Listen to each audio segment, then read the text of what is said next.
I mean, so I was going through this crazy part of my life where I was having all these different issues ranging from like problems with like a lot of back pain. I was getting like sick a lot of the time. I was having really bad anxiety. I was not being able to sleep properly. I was like practically relying on cannabis to basically be able to like fall asleep.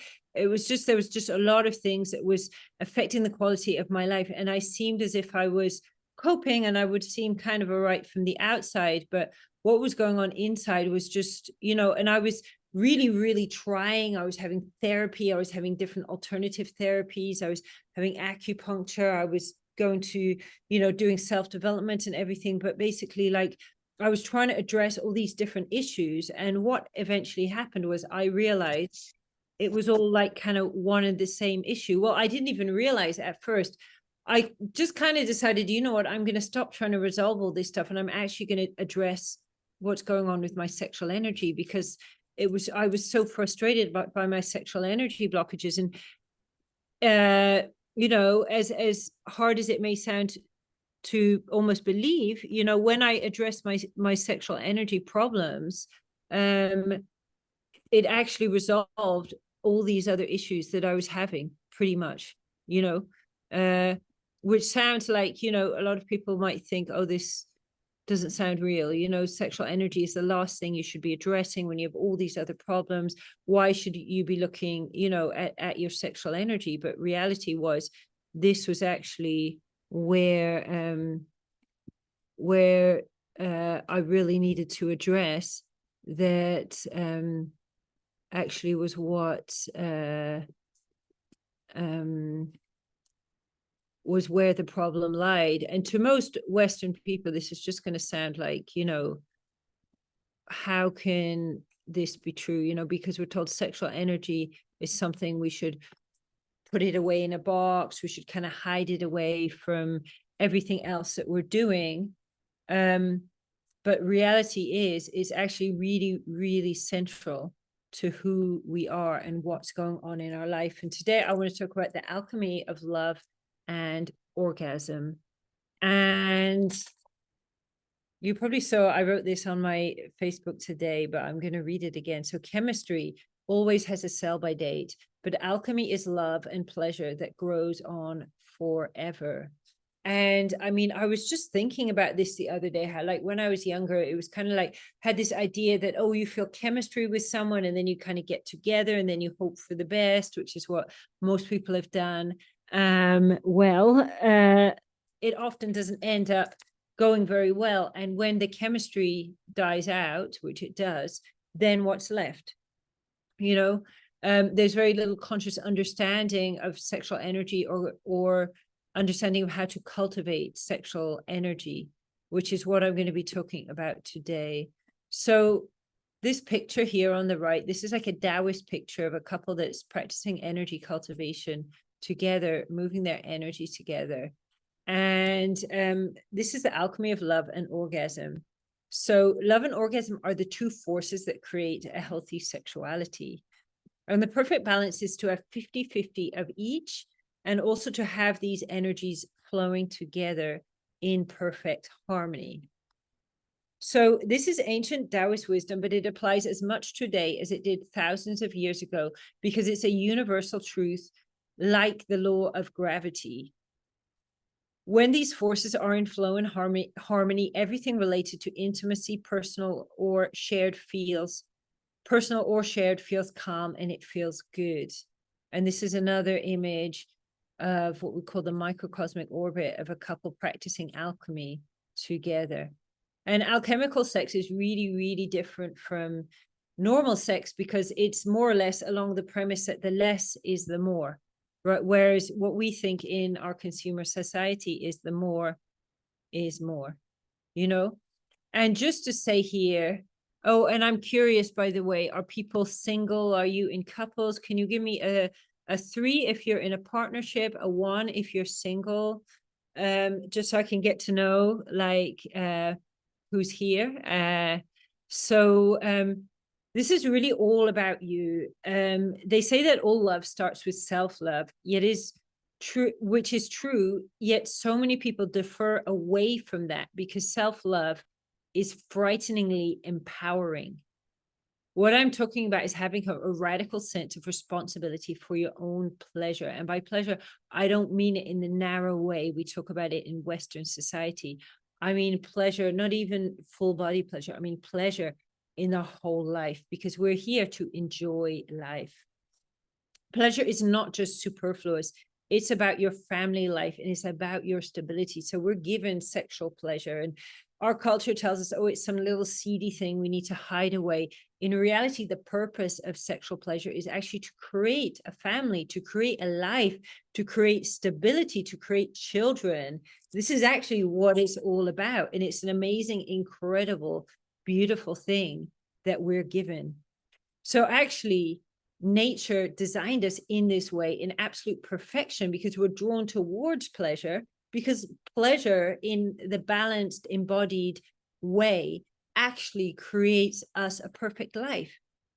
So the nature designed us this way in absolute perfection. And if you get this, if you really get what it is about, not the shallow way that our culture interprets pleasure, but real pleasure, your life will be simplified times 1,000. It becomes so much easier. So if things aren't going right in your relationship, don't try to fix the relationship. Okay? Fix you. This is what I am talking about, you know.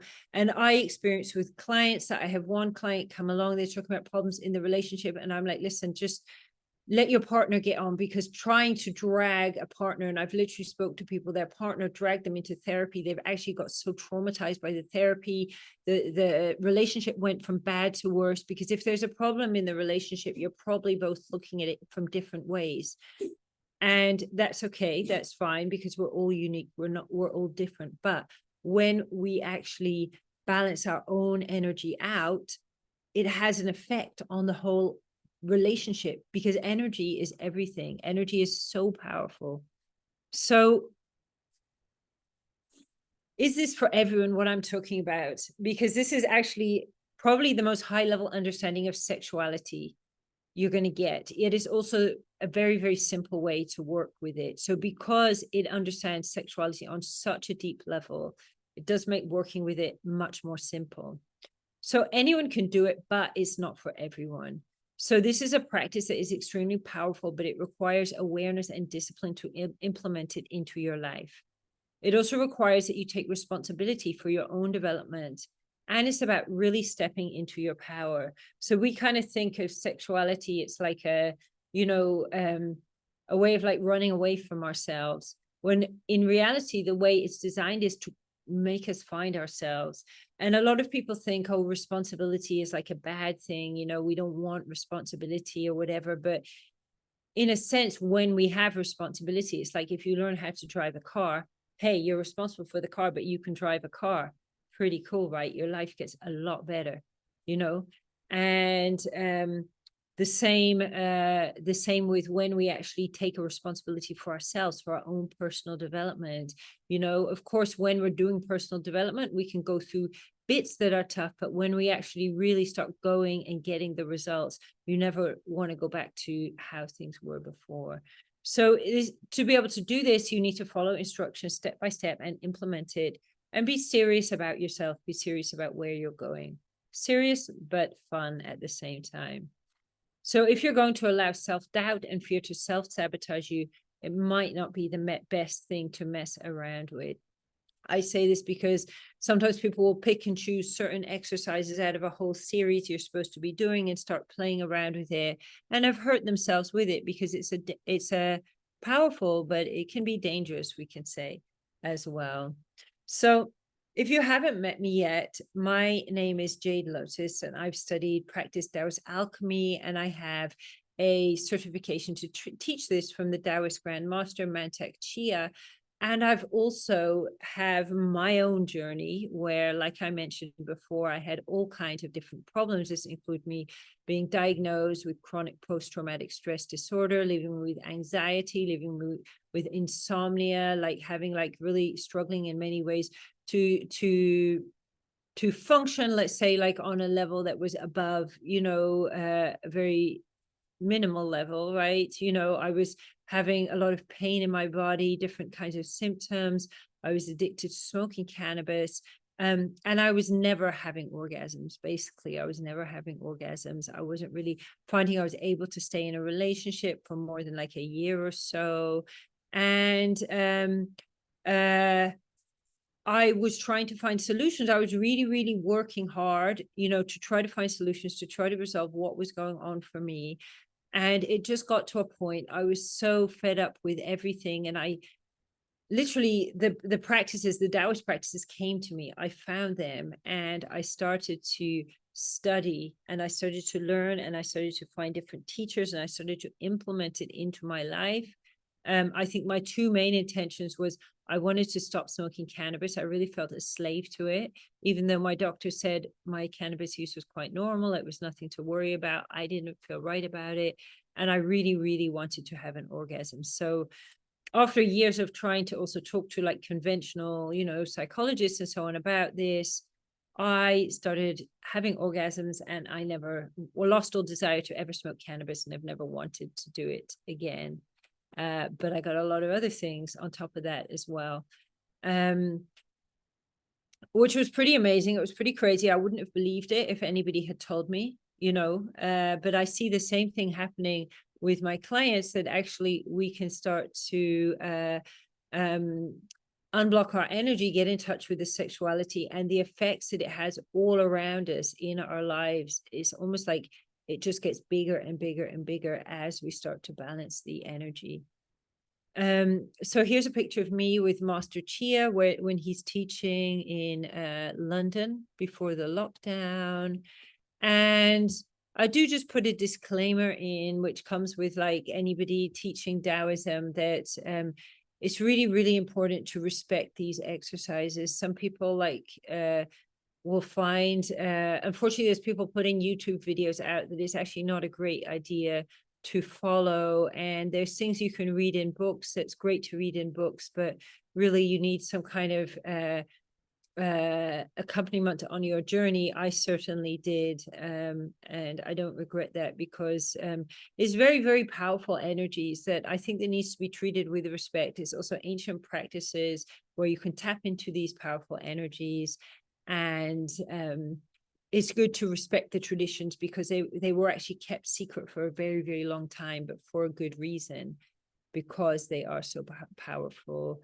And just saying here, so everything that I'm going to be talking about today, this all relates to what I'm teaching to my clients. And if you're interested to find out any more, I have like resources. I have some free resources. I have some paid resources. I have paid ways to work with me, where obviously you're going to go like much more deeper. So if you're feeling that you want to know any more about this, you want to have a chat, I also offer like a 10-minute consultation where we can actually go in person to find out what are your blockages and see if there's anything I can give you that might be helpful, or whether you might want to discuss in the future working with me.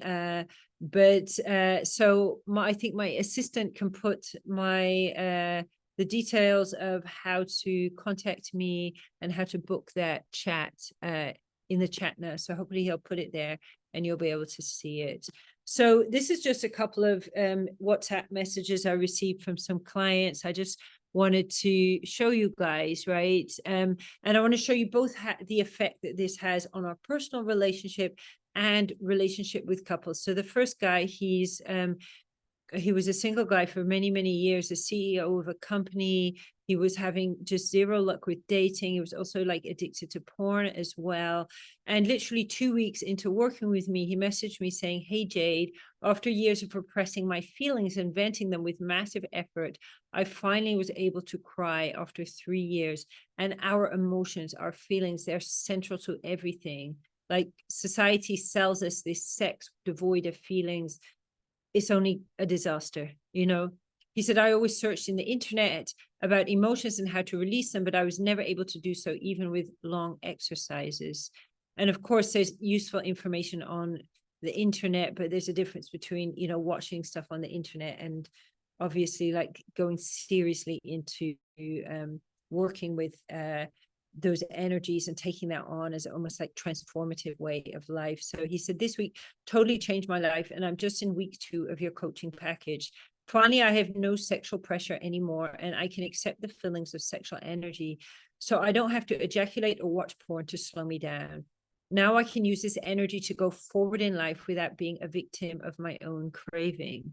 So I love the way he worded that, you know, because so many people do live as a victim of their sexual energy. I certainly did in the past. You know, I went between not really being able to connect it to just feeling overwhelmed by it and wishing it wasn't there and feeling like it was just something causing me a lot of problems.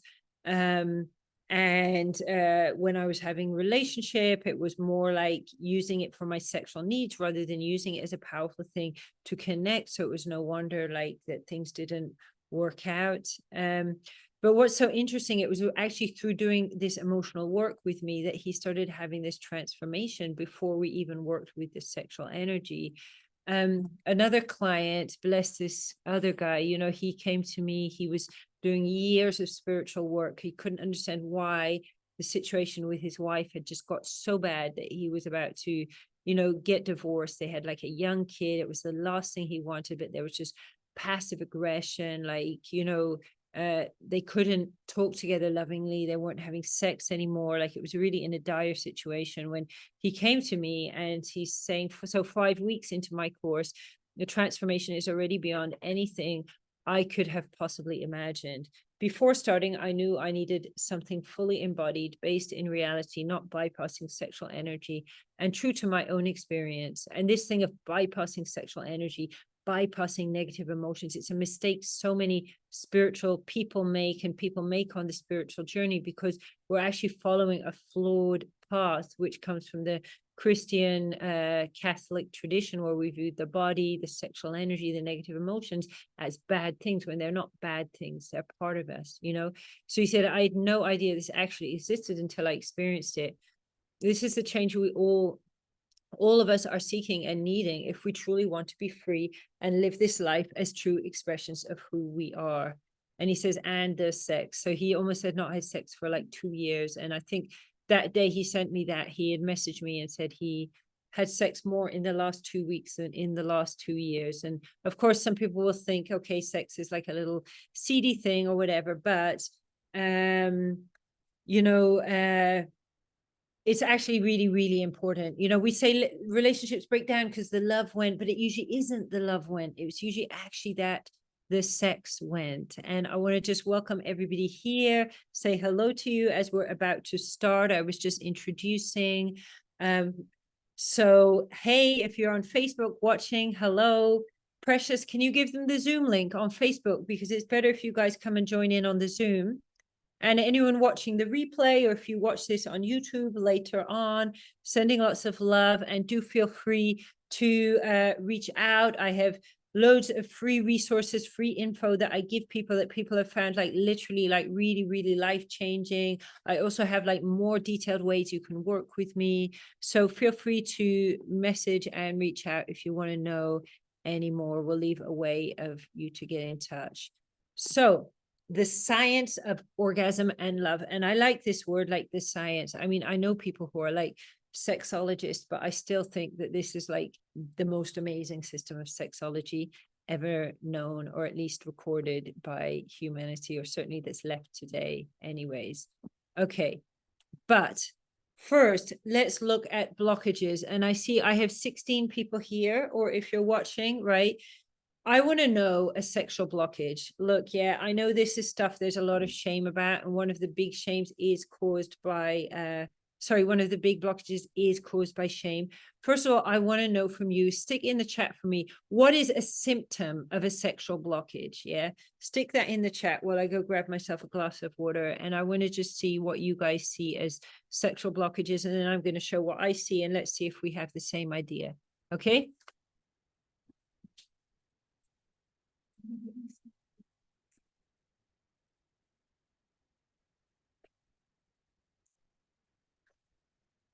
Okay, so sexual blockages, guys, what do you see as a sexual blockage.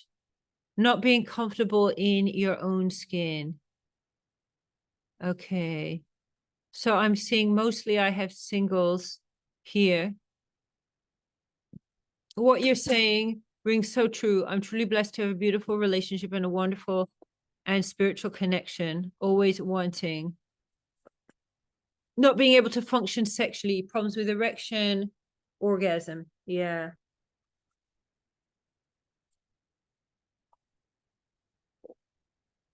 Anything else? Anxiety. Yeah. Anxiety. Hmm.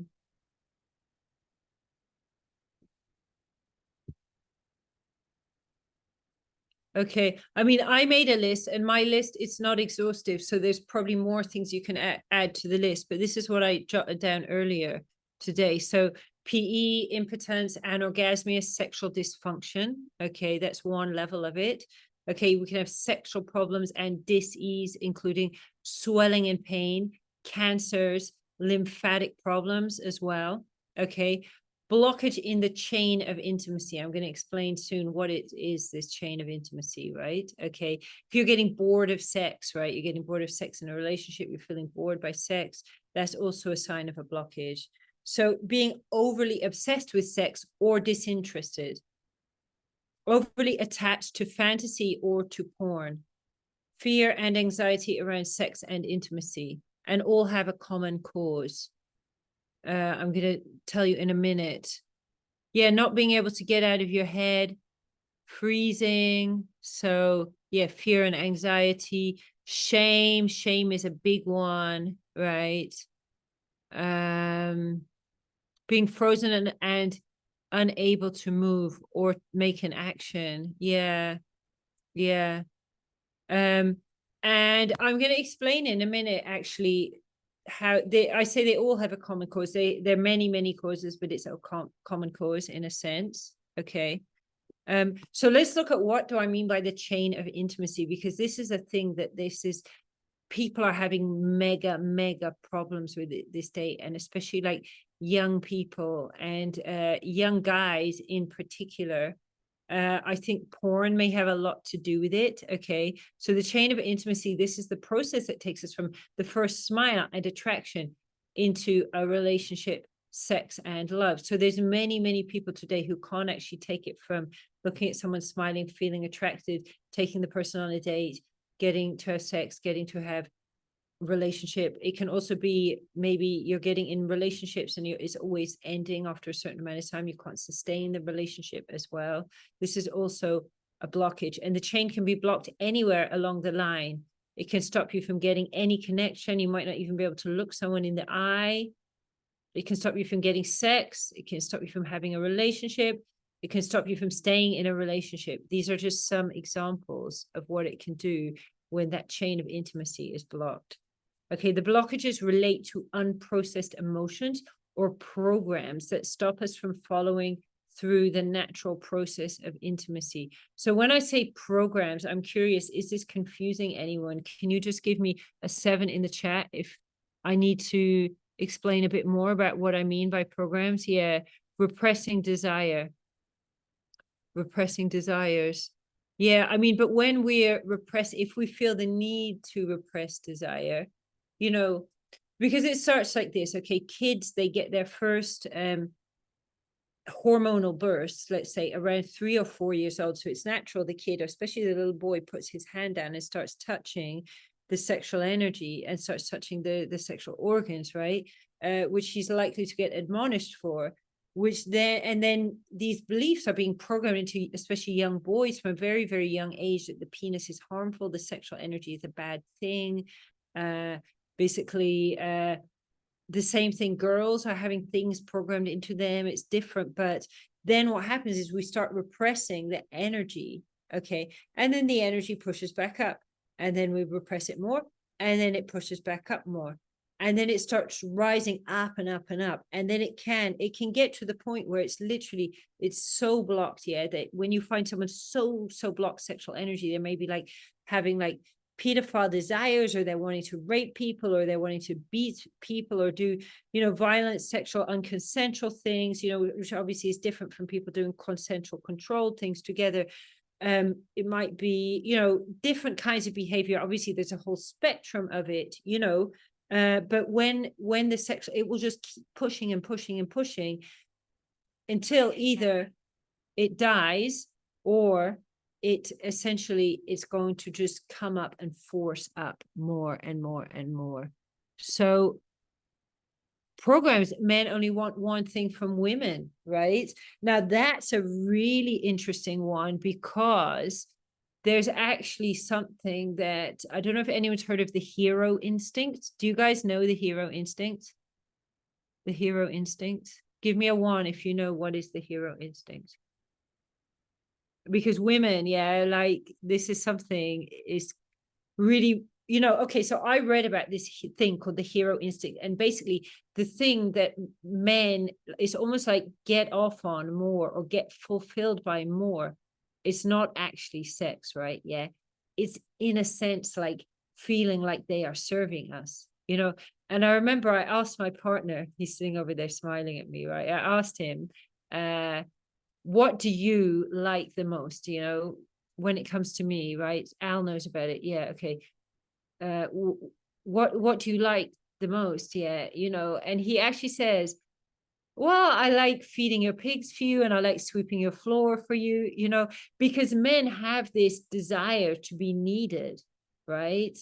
And it's yeah, you know, exactly, coming to the rescue. And maybe you know, there's actually apparently a lot of, when men cheat on women, it's less for the actual sex, but actually because their hero instinct is being fulfilled, you know, by this other woman. And we women like me, right, we can make yeah, we can make the mistake when we're all trying to be like women, trying to be like men. It's really a big thing I went through, you know, where I was feeling like I had to be, you know, I had to be very self-dependent from a young age, and I was feeling like I had to act like a man. And, you know, it was exhausted me. It absolutely exhausted me, and it was not good for me. You know, Greg, I was thinking about how men feel in their bodies when they hear a woman in distress. It's similar when a woman hears a baby cry and her body reacts involuntarily. Exactly. And there's some married couples and the woman's not fulfilling his hero need, and she doesn't actually know. And so the guy is going off and he's working for charities and he's volunteering and he's doing all these things, right? You know, and she's just like, hey, you're leaving me alone. But she doesn't understand she needs to be getting him to fulfill that need. And actually, as women, we do need men, you know, it's fine, it's perfect, you know.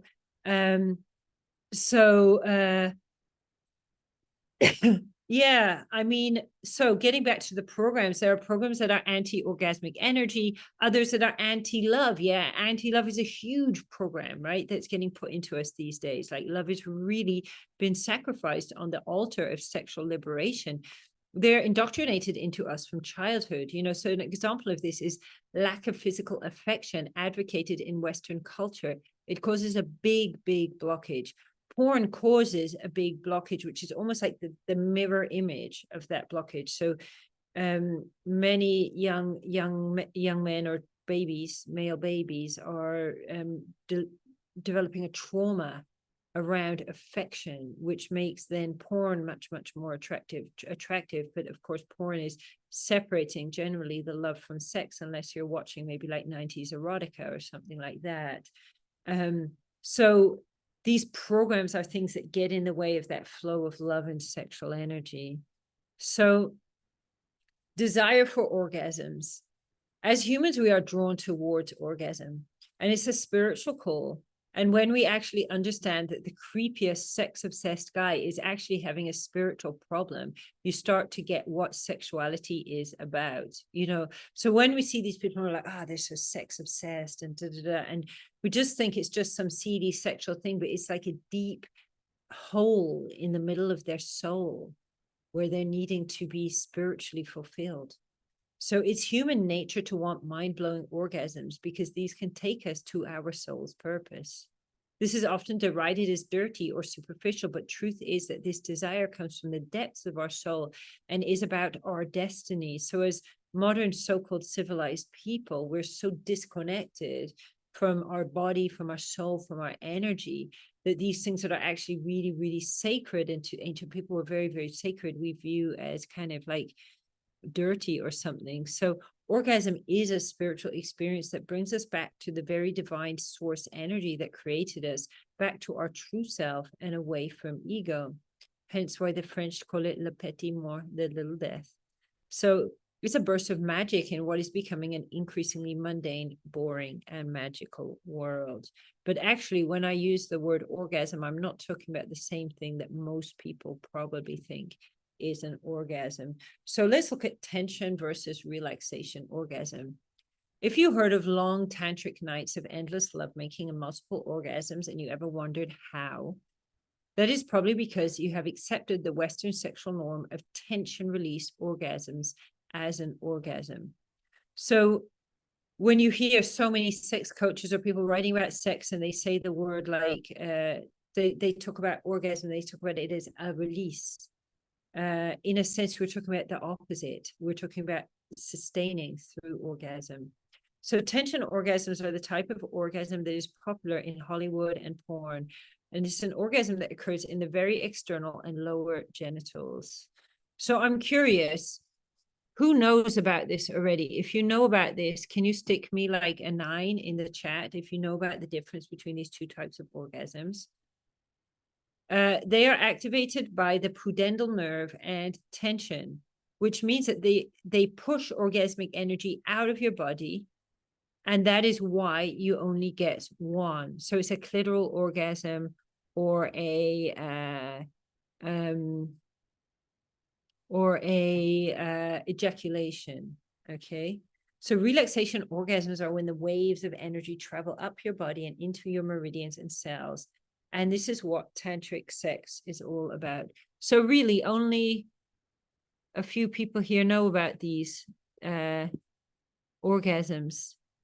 If you want to know more about this, I have a whole masterclass that you can, I can send you.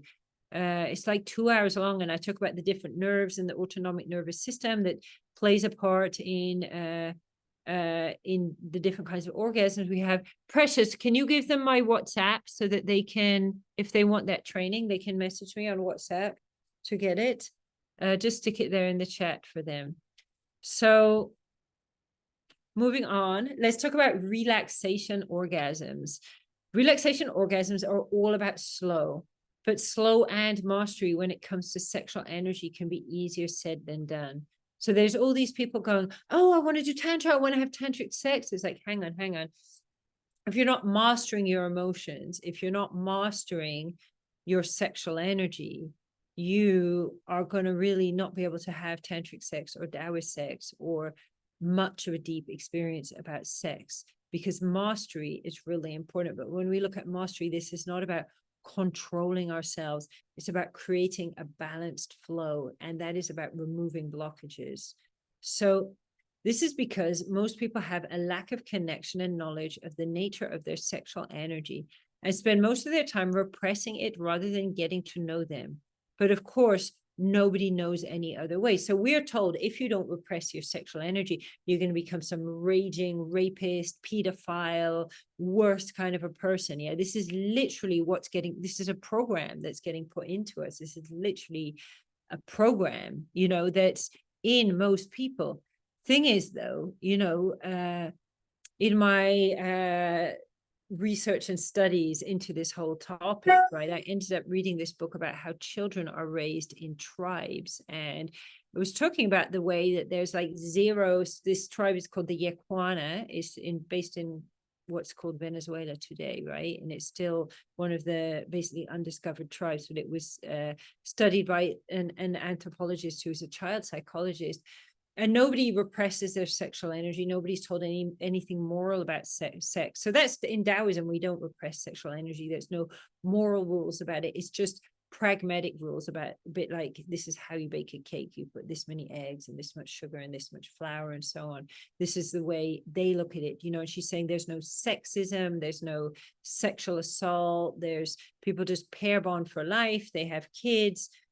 the families all live in one house, so mom and dad will be on the floor having sex with the kids sitting around. There's nothing like abnormal about it. Of course, most people will be like, oh my God, they're so uncivilized, you know, but the thing is, their sexual energy is just in the natural flow. Funny enough, these guys have like superhuman strength. They're really, really strong as well. But very, very different way of life than we have. Thing is, though, it's possible for us to actually learn to have the best of all worlds, to be in the flow like them, but also to basically be able to have the benefits of living in modern society. And that's really the best, because when we look at like how we are as humans, you know, and if you take my ancestor 10,000 years ago and physiologically look at her and physiologically look at me, basically nothing has changed, right? But we live in like a completely different world, and that's why you've got people having all this anxiety and, you know, different kinds of like problems. I mean, it's funny, I saw this cartoon and it's like God and an angel with a human, and the God's saying to the angel like, hey, look what I've just made. And the angel looks and it's just like, it's just a monkey with anxiety, you know. And this is kind of like what's happened to us today, that our society has evolved, but most people haven't caught up with it. But the thing is, crazily enough, it's actually this ancient knowledge that can allow us to catch up with what's going on with our body, and actually even like be able to like overcome things that we thought was like, you know, really like problematic, that we were never going to get over, that had nothing to do with sex, when we get the sexual energy back into flow. So repressed emotions, and this is really all about emotions. Emotions make sexual energy extremely volatile, and combined with the lack of mastery of sexual energy, most people end up being pulled into sexual experiences without awareness and consciousness. I mean, I'm going to say something which some people might think is controversial or whatever, but you know, you have all this like date raping, right? And if you ask, you know, say we're in this typical situation, like obviously women can and do rape men, yeah, but say we're in the typical situation, the guy, because I say this because guys do have more volatile sexual energy than the woman. They've gone in bed together, maybe the woman changed her mind or she didn't want sex or whatever, and he's forced it onto her. And often you might ask the guy, and the guy's like, I don't know what happened, I don't remember what happened, right? And he actually is genuinely saying that, because what happened was, when the sexual energy activated, is actually triggered a trauma inside of him, which caused him almost like to flash back and, you know, go into a kind of like a state where he didn't actually understand what was going on. And this is very common because of the repression of sexual energy. And that's why even though there's loads more education about sex, and people know, like, you know, don't rape people, and people genuinely don't really want to do it, like these things are happening because we're so not in a relationship. And it can very often happen within partnerships, that because people don't have the skill to connect and to seduce, seduction is very important, you know, and then sex becomes a thing like, you owe it to me, you know, and so on and so forth. And that is really a bad, messy situation once it's got to that point, you know, because if the sexual energy takes mastery over the person, you're always like a victim to it in some kind of a way. So I'm just curious, is there any questions so far? Is this making sense to everybody? If you're watching in the if you're watching in Facebook, I recommend to jump in the Zoom so I can answer your questions if you have any. So let's look at, and I call this emotional wealth. Like in Taoism, we say all emotions are good. We have positive and we have negative, but it's like the positive is not bad, the negative is not good. You know, these are just different movements of energy, and we actually need them all to have a balanced sexuality.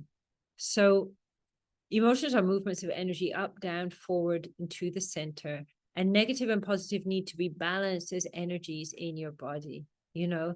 And this is why actually when you meet these like really spiritual people, they're like actually really annoying, you know, and you can't quite put your finger on them, because you know you should, like, you know, be honoring and respecting that they're so high vibe. But the thing is, they get really annoying because there's something that's actually not in congruence, and there's things that are being repressed that they may even think don't even exist them anymore, because they've done such a good job of repressing them. You know, so that's why you see a lot of these people, maybe they have bitterness, passive aggression, and so on, that's coming out because the anger is not being integrated. So emotions exist in our organs and in our sexual organs as well. If you don't know about this, you definitely need to get hold of my genital reflexology worksheet. You can ask me for that later, however you kind of got in touch with me or found out about me. So sexual reflexology is the second step that you can use with yourself and a partner to as deep layers of healing with pleasure. I'm going to talk about this in a moment, right? So I really cannot reiterate enough how, like, if you imagine like a DNA helix, yeah, or the two snakes, what are they called? The two snakes spiraling together, right?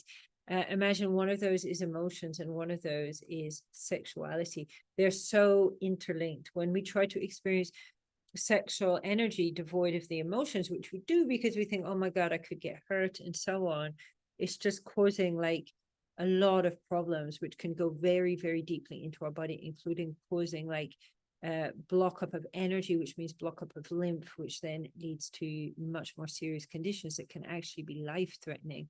I mean, how many people are dying of like sexual cancers? Yeah, it's crazy. It's like sexual repression is like killing people, basically, you know, because these are happening, prostate problems, cervix problems, and so on, because we're actually tensing so much in our pelvis that the energies aren't flowing and the blood and the lymph isn't flowing, and then the cells start going wrong, and it's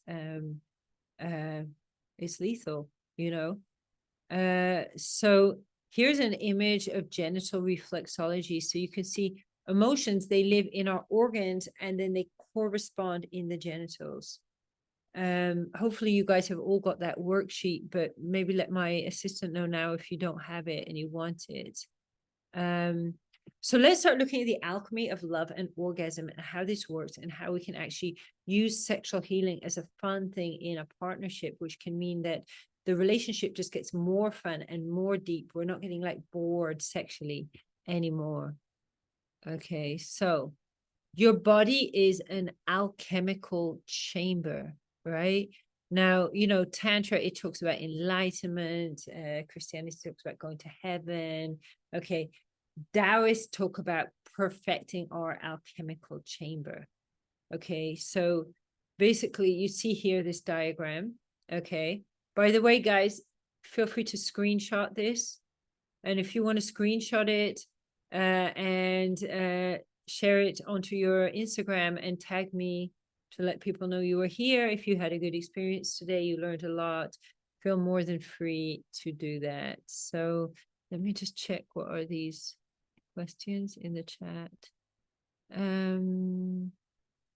Or comments. So I've been developing internal orgasms with my Tantra instructor and masseuse for the past 2 years. It's a complete state of relaxation. Al is a client of mine, by the way. So he says to me, your teaching helped me overcome the deepest seated original trauma that was the root of my blockages, you know. And this is like, you know, I have some people say, oh, you're a mother and you're doing all this stuff about sex, and isn't this so terrible that you're, you know, isn't your daughter going to, you know, be traumatized by it and so on. And it's like, yeah, sure, this is about sexuality, but when you get down to it, what you're doing is you're going into like people's like deepest traumas, you know, and the emotions they're scared of talking about, and you're going into the armoring and the masks that people have been putting on, and you're breaking them down. Yeah, because, you know, I mentioned before, sexuality, it's, you know, when you really understand sexuality, you see, yeah, it's impossible that there's not a divine creator for us, because the way all of it and everything works that I'm about to explain to you over the next 10 or 15 minutes, yeah, it's so mind-blowingly perfect, right? So we can see the little guy here with the cute little face. There's a circle bringing the energy up and down. The energy starts here in the perineum, and it should transform. This is Jing energy. It's like sexual energy. You can imagine it's like the horny feeling. It should transform, move up, come up into the belly, called the lower dantian. Okay, Most people are blocked here, right? Even before the first stage of transformation, most people are more than 50 to 70% of the energy is blocked. In fact, if someone's only 50% blocked there, I would say they're doing quite well compared to the average. You know, shame and guilt, it just comes down here. It blocks up the whole area around the pubic bone. And, you know, so sexual urges and so on, and unbalanced sexual energy, or maybe not being able to get an erection, not being able to have an orgasm, or premature ejaculation. So it's all a blockage right down here, which means this amazing life force energy that we really need is not actually getting anywhere. Okay, then what's here? It would transform into chi energy. So it goes from feeling too horny, sexual frustrated, into feeling of chi. Okay, if that is going on in your body in a good way, yeah, that's fantastic. The more it's going on, the more you just have access to a lot of energy that can heal your body, prevent illnesses, give you energy, stop you literally from aging. Okay. We then go up to the second part here, which is in the heart. Okay. So the chi energy then rises up into the heart.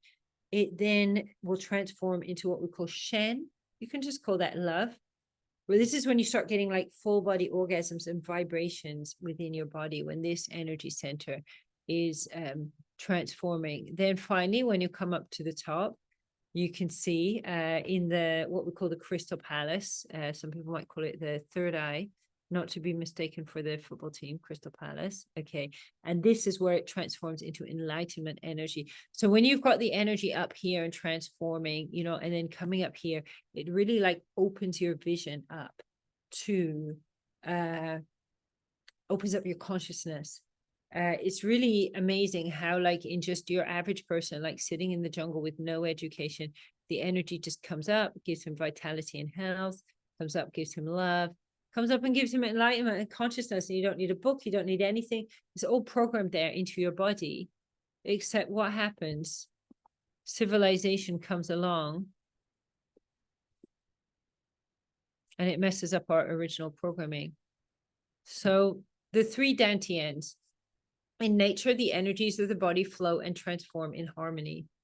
Starting in the Huiyin, the energies, which start off as Jing energy. Jing is what we're made out of. So animals, humans, plants are made out of Jing. Jing is like DNA. We can say it's like DNA, but it's also sexual energy, the feeling of sexual energy as well. So it will rise up into the belly or the lower dantian and transform into Qi. This is the process through which sexual energy becomes life force within our own body, and it can start healing us already. From there, the energy rises into the heart, where it transforms into Shen, which is like the feeling of love. And this is the basis of healthy sexuality, to have these two working. From the heart, the energy rises into the center of the brain called the crystal palace and becomes consciousness energy, activating you to your creativity, your destiny, and your higher purpose. And I mean, isn't this amazing how it's all programmed into our body? This works great in theory, but in reality, the process of civilization, education, moralization, it causes emotional blockages and programming, which stops that flow of this energy.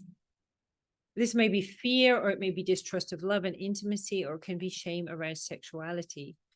To a skilled practitioner, it can be obvious where these blockages show up in the body. For example, fear of love usually manifests right below the heart. And I would say it has a big part to play in heart disease and heart attacks. Shame around the pubic bone, so all kinds of problems related to cervixes, prostate glands, lymphatic flow, cancers, and so on. Shame is actually causing us to tense our bodies so that the fluids in the don't flow, and it actually the toxins all get stuck, and it actually becomes cancerous. These block also our chain of intimacy in a multitude of ways, and also have physical effects on the health, which can be deadly. And obviously, if we think like, what is the effect of, you know, even, I mean, you know, nowadays it's like, oh, the person didn't get in a relationship, you know, oh, well, it's fine. Loads of other people didn't get in a relationship. Look, I'm not saying dictating how people should live in their lives. But for many, many people not being in a relationship, they really suffer, and they're going through life and they're coping and they're trying to make excuses why it's okay how things are, but really it doesn't feel okay. Or people are stuck in relationships, they're not happy in the relationship, they're not getting love, they're not getting sex that's fulfilling, maybe they're even having sex that's like hurting them as well. And this stuff is like really, really like costing people like a lot. And there's almost like a lack of culture of understanding. Like most people think to, do sex coaching is like a luxury, but what I discovered for myself, and I can just say many of my clients as well, that is actually like a basic need, that we're really allowing us to address like the deepest blockages and problems that are standing in the way of our lives, and it's happened a few times that I talk to people and they were kind of thinking, oh, maybe I'll come for coaching with you, maybe just wait a bit longer. One thing that sometimes people say is, oh, I better ask my partner for permission, and then we speak a little while later and this 20-year relationship with kids is falling apart, which is just, it's not just the couple it's affected, it's the kids as well.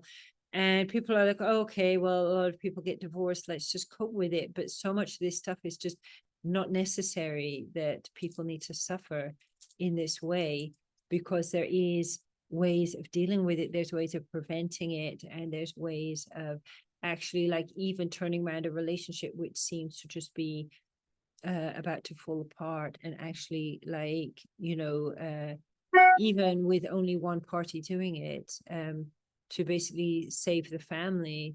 So yeah, seriously, most cancers are of the sexual organs. The reason why this happens, it's so obvious. We have such bad relationship with our sexual organs. When do you hear people talk about prostates? Do you ever hear anyone say nice things about prostates? We hear prostate problem, prostate cancer. What message are we sending to the prostate?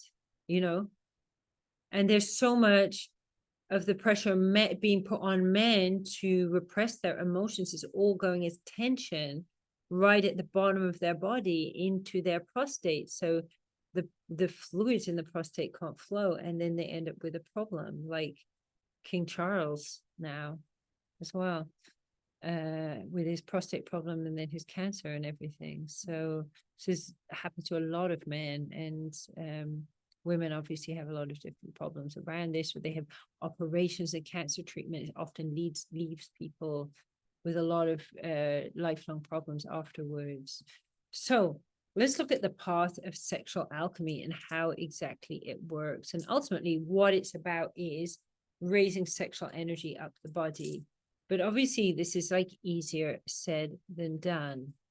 So I just want to check any questions, guys, anyone, anything that's unclear, feel free to message me.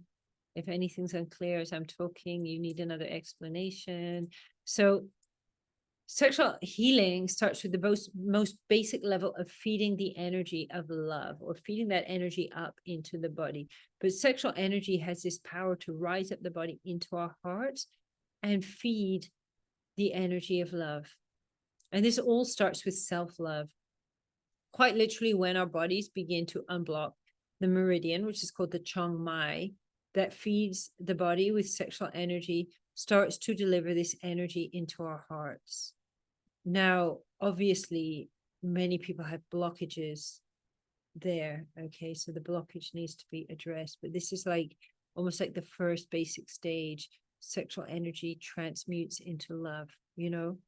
We all know the huge healing effects of feeling love, feeling sensuality, of vulnerability, and also of connection.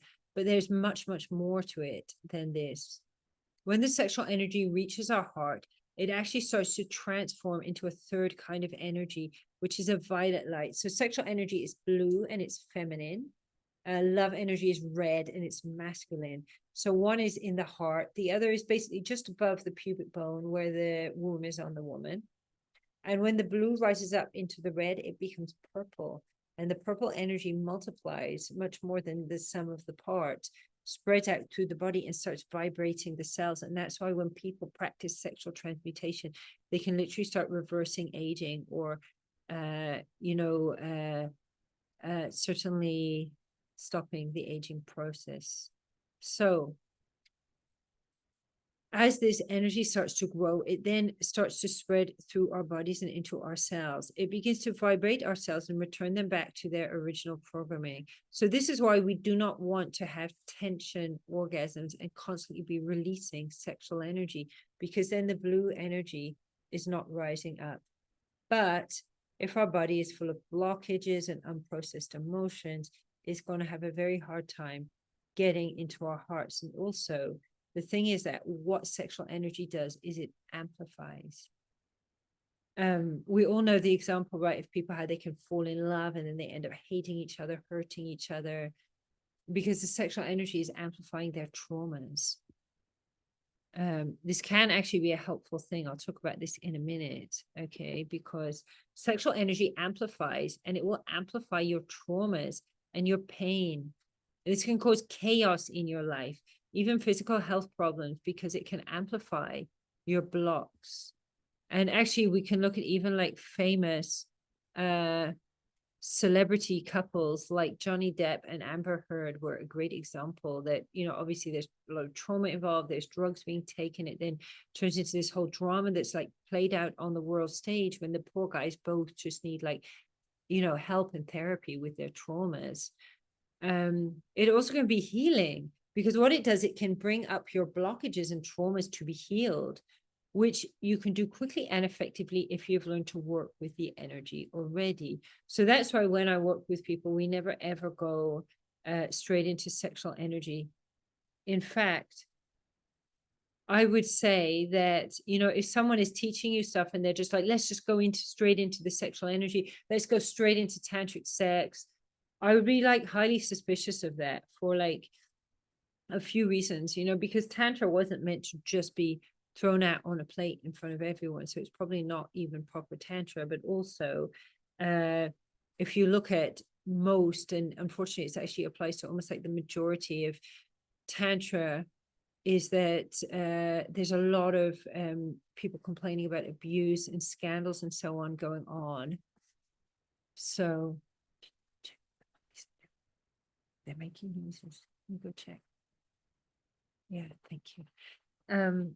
Sorry, my dog's making a weird noise upstairs. So, yeah, once the deepest level of these blockages live within our sexual organs. The skills to work with these energies within your body, you can learn to also work with these energies as they are present in your sexual organs for the deepest clearings that you can do.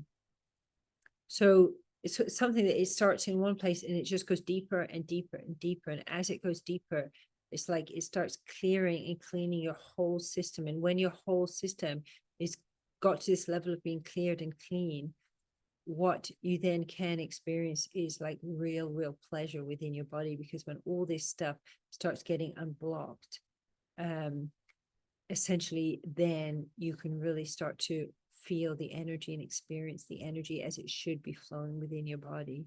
So this level of clearing works once the external is cleared enough to allow the deepest traumas to release.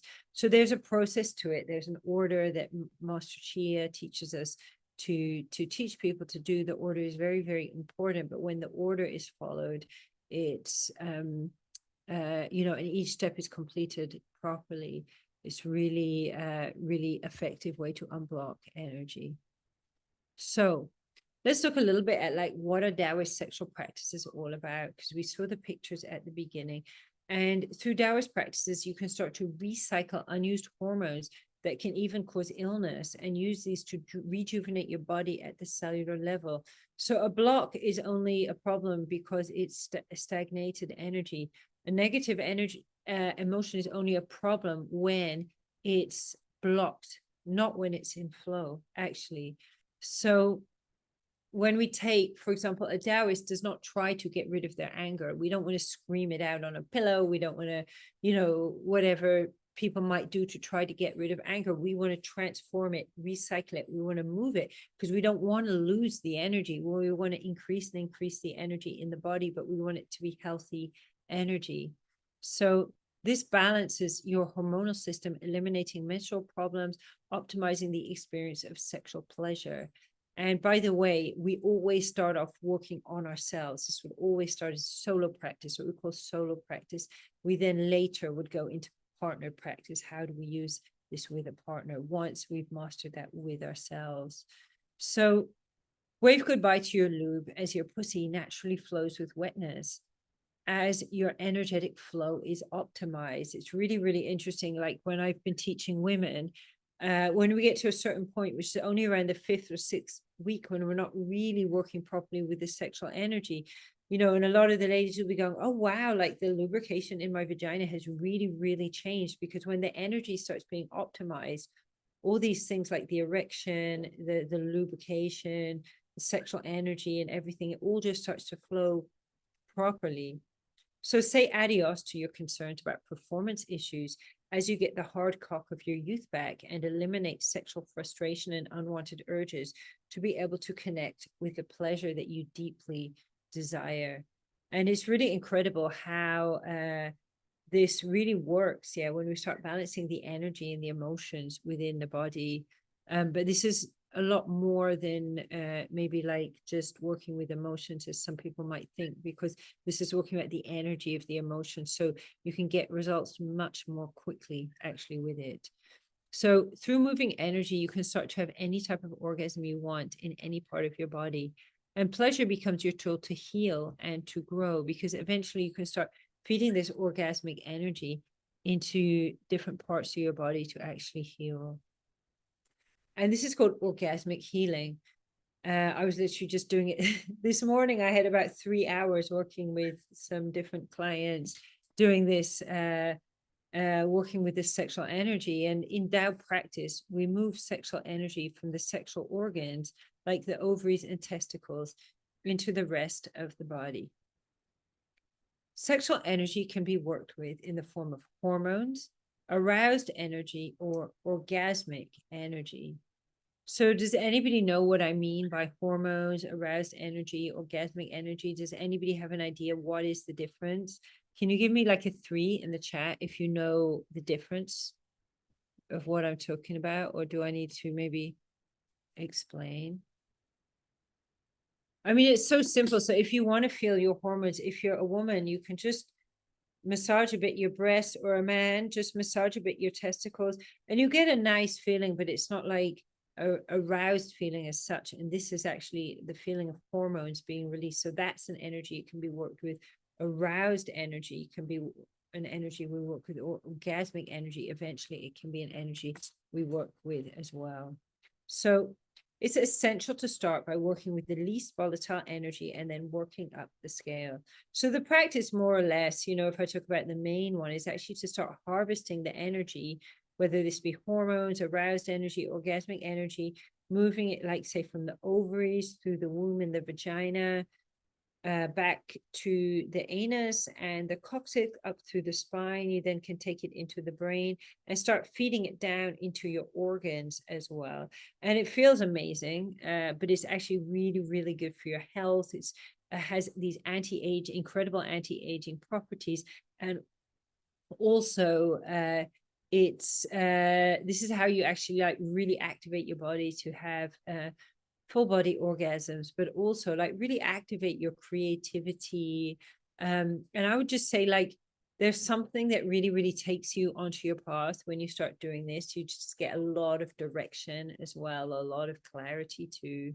So it's best done by developing and honing your skills to work with your intention. So some people, and I'm sure that some of you guys have heard it about people masturbating and then squeezing their perineum really tight just before they come, to try to bring the energy up and have a full body orgasm.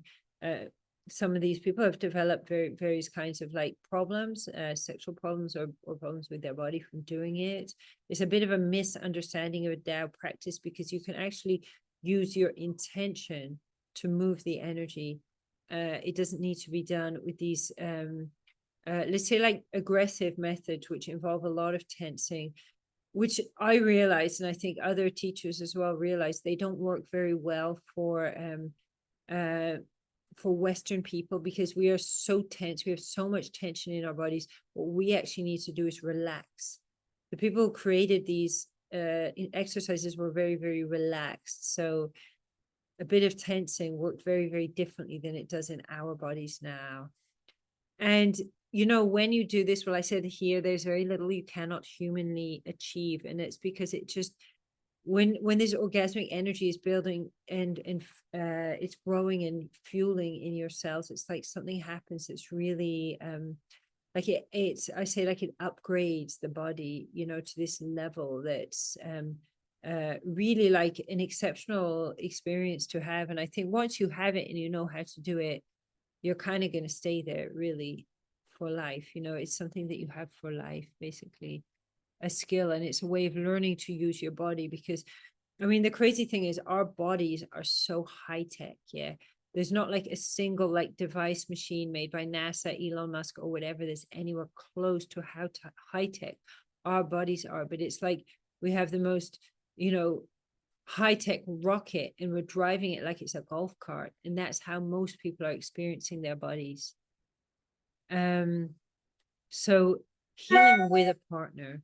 And once you got to this point through the solo cultivation, sex will never be the same again. And in fact, you'll look back on what was once great sex and you're going to kind of cringe. The rubbing of genitals to feel pleasure with friction is inevitably unsatisfying. And it's like when you chase something and you chase and it runs away. And that's what most people are doing with sexual energy.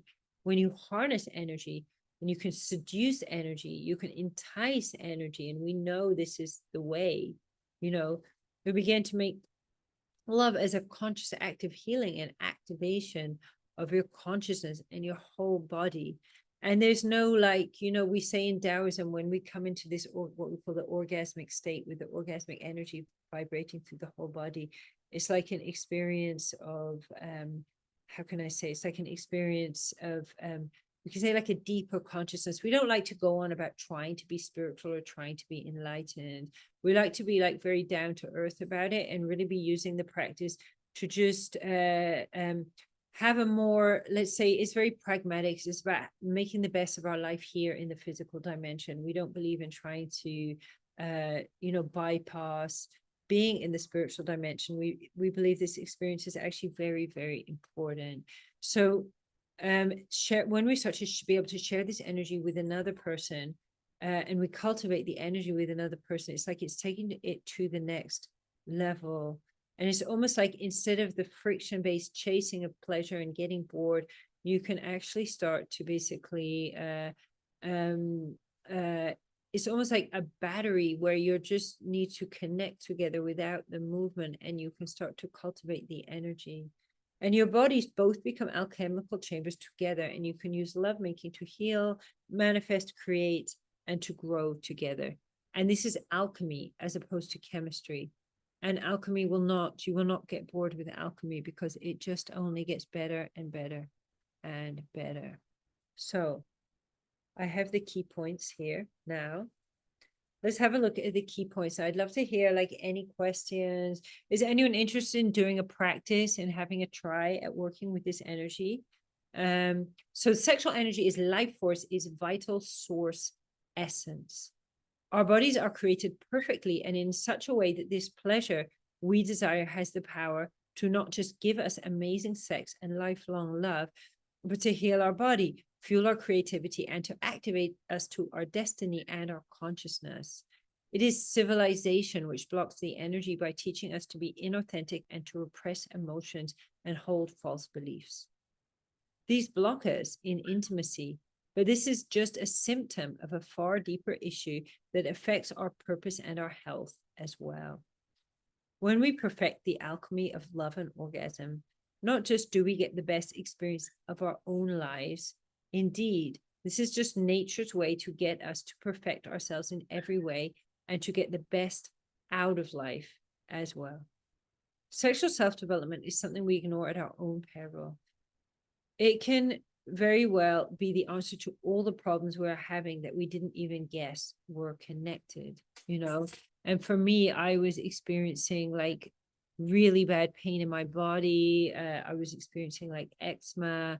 I was experiencing anxiety, insomnia, like so many different problems that I just felt were all different problems I needed to sort of address separately until I actually found a way to unblock my sexual energy. And I realized all this stuff was actually in some crazy way interconnected. Give me 1 second, guys. Let me know in the chat. Have you got any questions? Is there anything you want to do? 1 moment.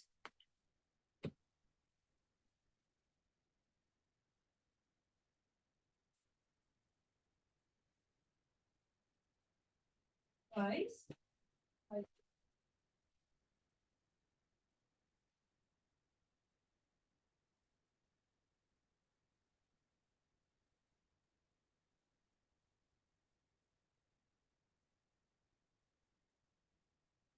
Hey, okay.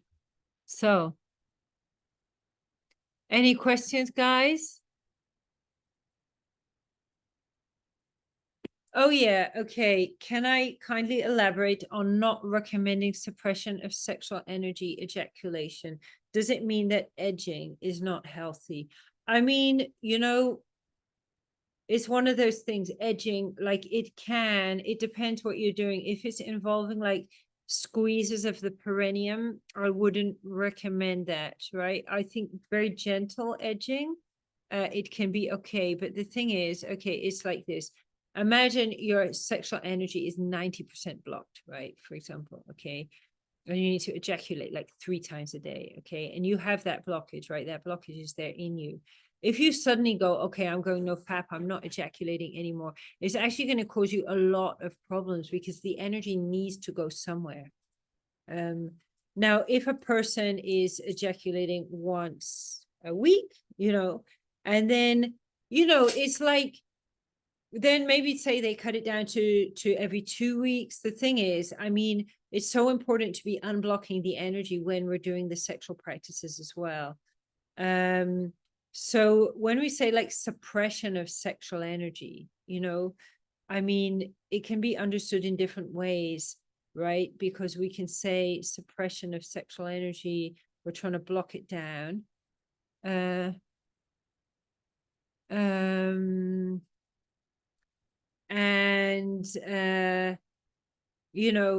I think that someone just going, I'm not going to ejaculate anymore, I don't think that's necessarily a healthy thing to do at all. Yeah, but I think, it can be healthy to stop watching porn, that I would say. But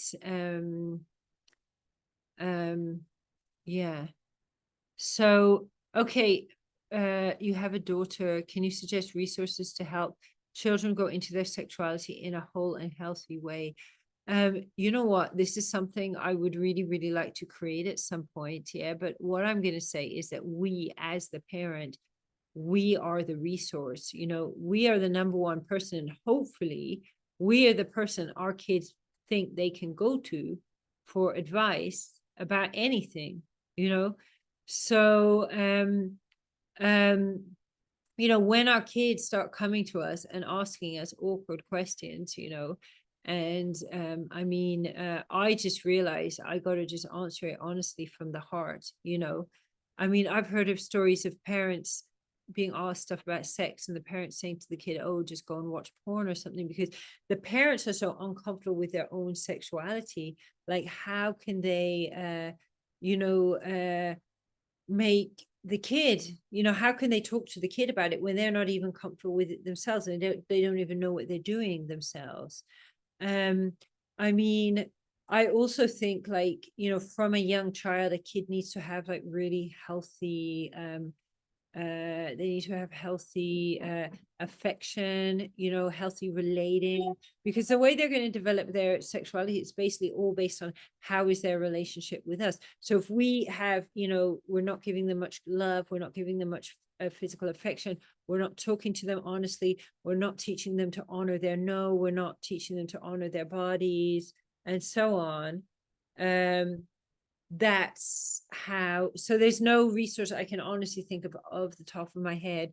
I know there's some books about this for like young kids, that I use with my daughter, but it's not really specifically about sexuality. It's more about emotions and energy and internal organs and everything like that.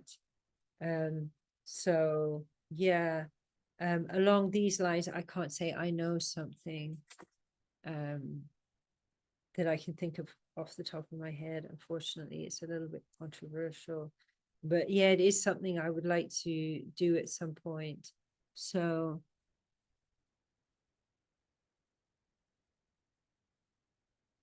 oh, do you know what? Yeah, that last question. Okay, so I have a friend who does Tantra and she's a single mom to a son, right? So this question is, my kids are starting to discover that they have genitals, and as a parent, it can be really hard to deal with it in a way that won't cause them shame later in life. Yeah, because obviously we do need to tell them that this is a private thing to do. Okay.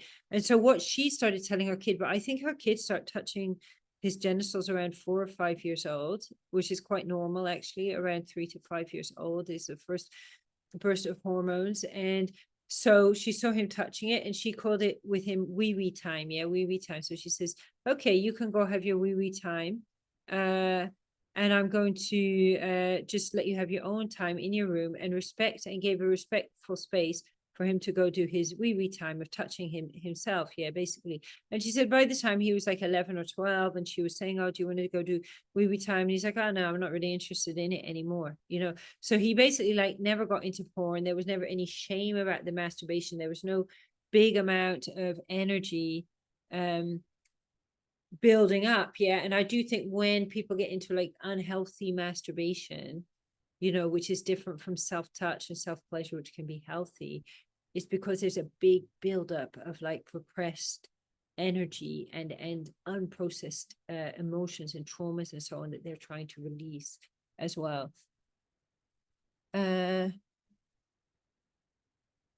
Yeah. I think that that's the right thing to do. Tell them you can do it. And I think also what I learned from this friend was creating a space where they feel that you are honoring the space, that you're not going to come in and disturb them when they're doing that. I also think that's important as well.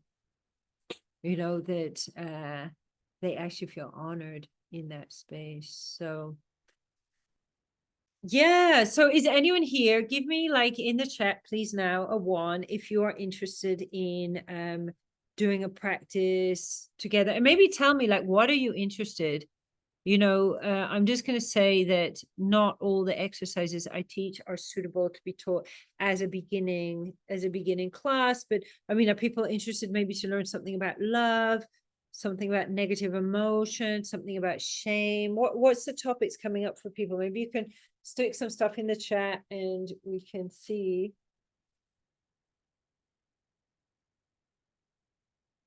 So just out of curiosity, who here has done a practice? Maybe you can give me a 3 in the chat if you've actually done any of these practices and you know what they are. Removing blockages, love.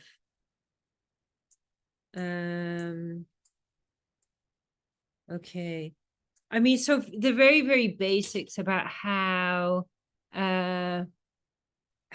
okay, we're not going to go today right now into moving energy, but if you want to know how to move energy, do feel free to message me and get in touch, right? And ask me.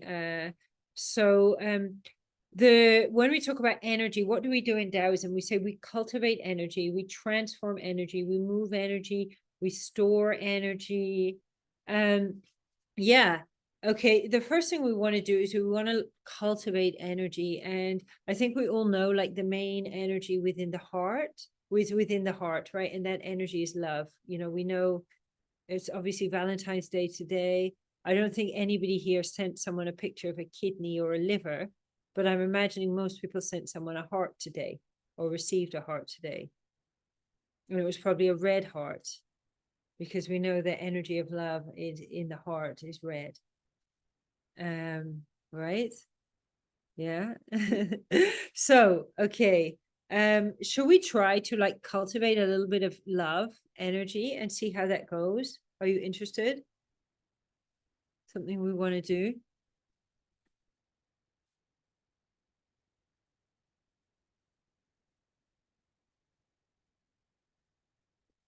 Okay. All right. Okay. Should we try it?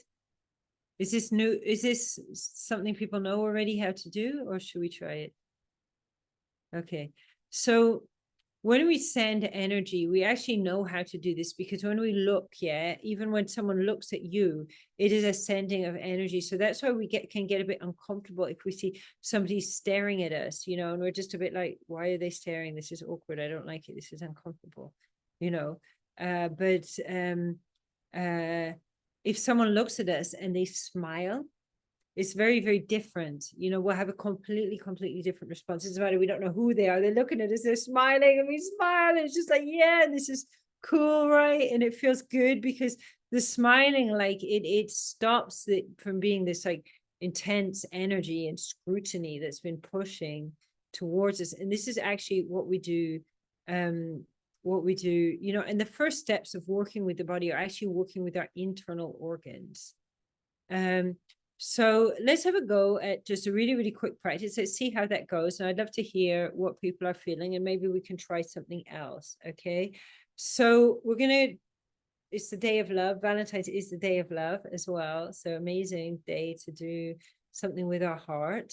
So I want you to like place your hands over where you feel your heart is. I personally always go for what we call the heart center, which is in the middle of the body. I mean, the left side of the heart is larger than the right side, because on the right side we have the liver. But so place your hand, like kind of see where do you feel your heart center, your love center is in your body. And shut your eyes while you're doing this. And let's just take a few breaths, feeling that the belly is rising and falling.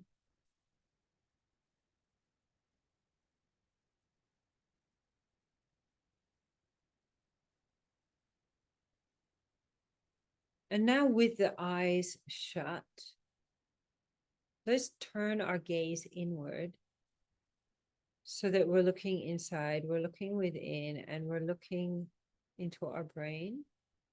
We're looking down our throats. We're looking into our chest and then into our hearts. So find where you feel your heart is and connect with your heart. And through that connection with your heart, you're actually sending energy there. But I invite you to actually smile. Now smile to your heart, sending that energy. But really feel this energy you're sending is unconditional, non-judgmental love. And if you really tune into your heart, you're going to start to feel that actually the natural vibration of your heart is love in any case. And that this is a red energy. And it's actually an energy which corresponds with the element of fire as well.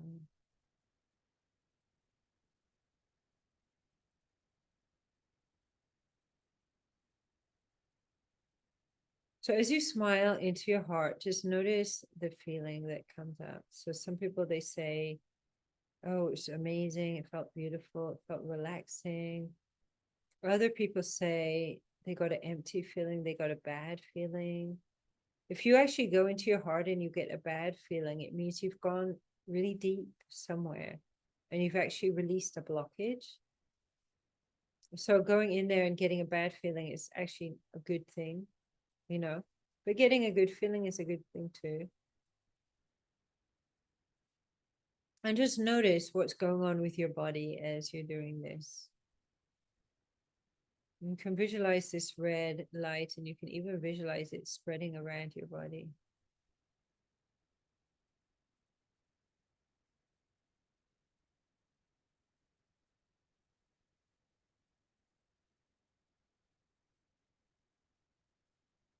Visualize it spreading out around your heart as you grow more and more of it. And this is an incredibly simple practice. It's also really, really powerful, even for your physical health. So I recommend for all of you to actually keep this practice up.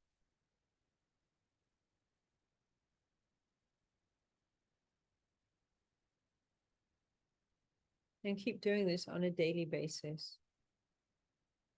You can even do it multiple times during the day to just keep connecting with your heart and your ability to, this is growing love.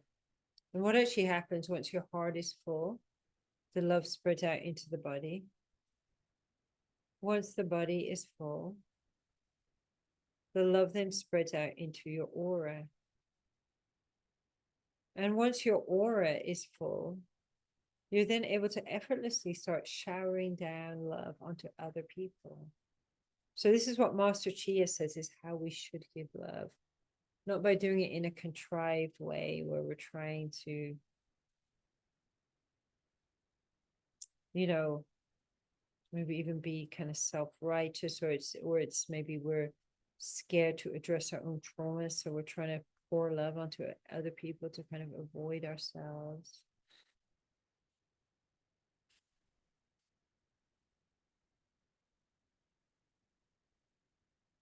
So just observing like what happens within your body as you do this.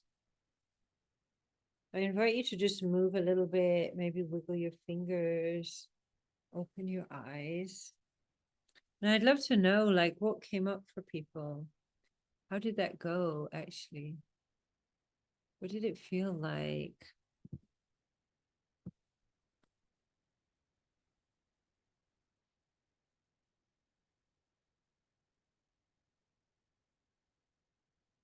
And feel more than free to unmute your mic and talk if you want to do that. Um,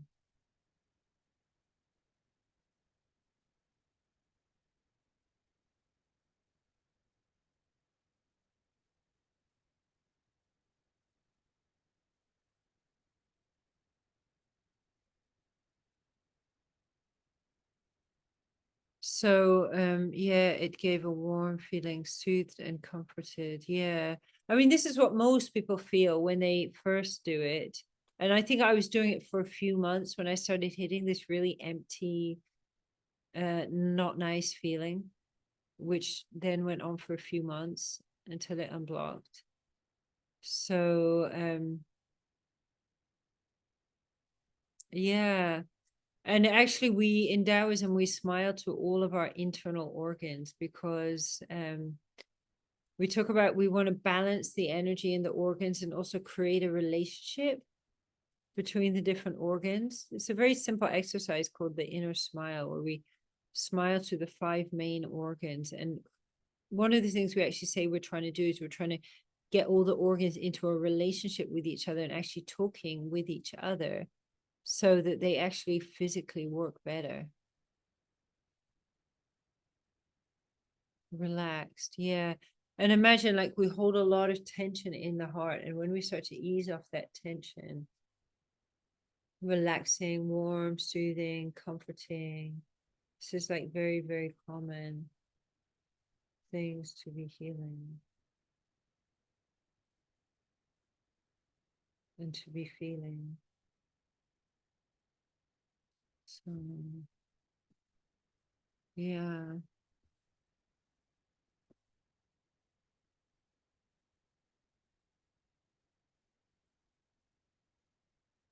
So do we have any more questions about this? Is there anyone that wants to know more information, wants more resources? And just to say, hey, thanks to everybody that came along, that attended, that's been here for this time. I'm super sorry about what happened at the beginning. It was really something I didn't expect to have happen. Relaxed body and a deep abyss within. And is this like an abyss, like a kind of an emptiness inside? Because I know that you have been doing this practice for a little while.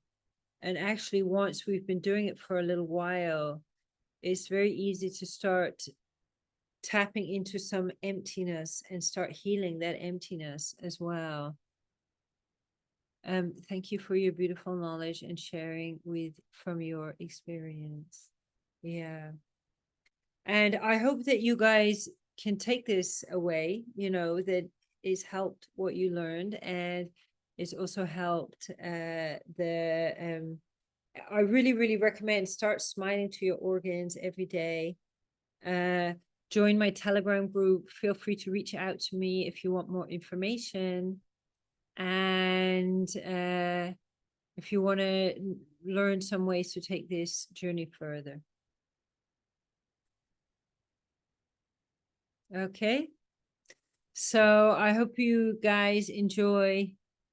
Yeah. Emptiness, but the heart warmness started pouring in. Yeah, this is really when you start getting in there with this exercise, emptiness starts coming up, and then emptiness that was there all the time. So I probably had this emptiness in my heart all my life. I wasn't aware about it. I didn't even know until I started learning how, like exactly what he described, that the warmness start pouring in and start to heal. So yeah, I mean, these are incredible practices from another part of the world, from China, Daoist stuff, but really like transforms people, transforms their intimacy, their love life, also transform their physical health. People have been cured from incurable, a lot of people have been cured from incurable conditions with this as well, and then the multiple orgasms are a massive bonus on top of it all, and feeling just in mastery of the situation. And the more I learn about sexual healing, the more I'm just like, this is like the most powerful medicine. It's just incredible. So thank you for this wonderful masterclass. Happy Valentine's Day. Happy Valentine's Day, everyone.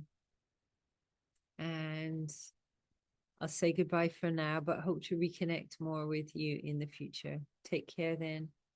Bye.